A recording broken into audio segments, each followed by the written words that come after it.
So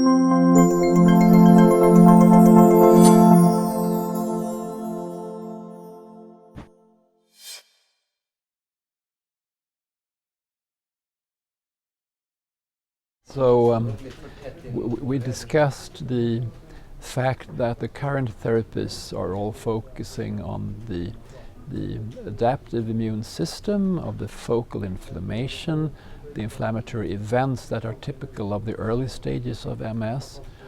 And we pointed out that disease mechanisms are occurring long before you have the first symptom, and long after you go into the late progressive phase in which inflammation is no longer present in the same way.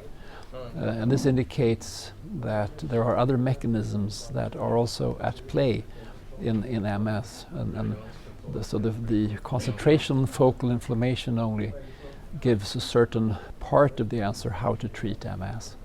So there is very evidently a void there in our full capability of controlling this devastating disease. There are elements of neuronal loss, of brain volume loss, which is very, very insidious but very stable throughout the course, which doesn't seem to be connected very, very sharply with the focal inflammatory changes.